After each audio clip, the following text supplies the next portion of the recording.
गहरे हरे भरे जंगल में एक छोटी सी झील के किनारे एक सुंदर मोर रहता था। उसका नाम मोहन था।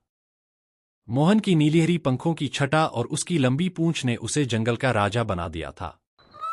जब वह अपनी पूंछ फैलाकर नाचता तो ऐसा लगता मानो आकाश के सारे रंग धरती पर उतर आए हों। जंगल के हर जीव मोहन के नृत्य को देखना चाहता था। सुबह होते ही मोहन झील के पास जाता और अपनी सुंदरता को पानी में निहारता।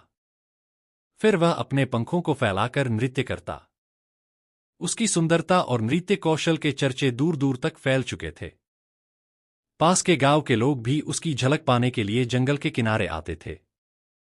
एक दिन मोहन की मुलाकात जंगल की एक साधारण सी मैना से हुई।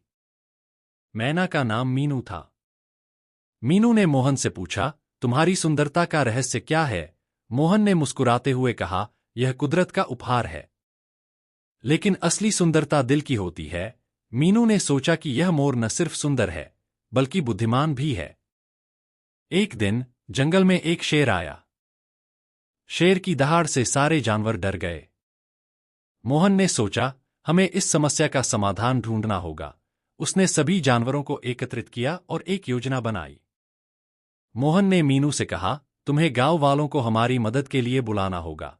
मीनू ने अपनी तेज उड़ान से गांव तक पहुंचकर लोगों को सारी स्थिति बताई। गांव वाले अपने औजारों और मशालों के साथ जंगल में आए। मोहन और अन्य जानवरों ने शेर का ध्यान बटाया। गांव वालों ने शेर को भगाने की कोशिश की। शेर ने थोड़ी देर तक संघर्ष किया, लेकिन गांव वालों और जानवरों के एकजुट प्रयासों से वह आखिरकार जंगल छोड़कर चला गया। जंगल में फिर से शांति लौट आई। मोहन और मीनू की दोस्ती और भी गहरी हो गई। मीनू ने मोहन से कहा, तुम्हारी बुद्धिमानी और साहस ने हमें बचाया। मोहन ने मुस्कुराते हुए कहा, यह हमारी एकजुटता की जीत है।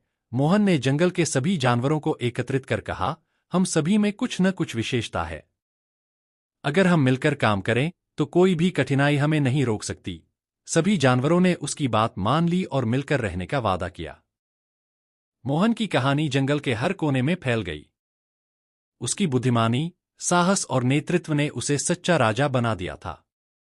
मोहन ने सिखाया कि सुंदरता केवल बाहरी नहीं होती, बल्कि दिल की सुंदरता सबसे महत्वपूर्ण होती है। और जब हम एकजुट होते हैं तो किसी भी चुनौती का सामना कर सकते हैं।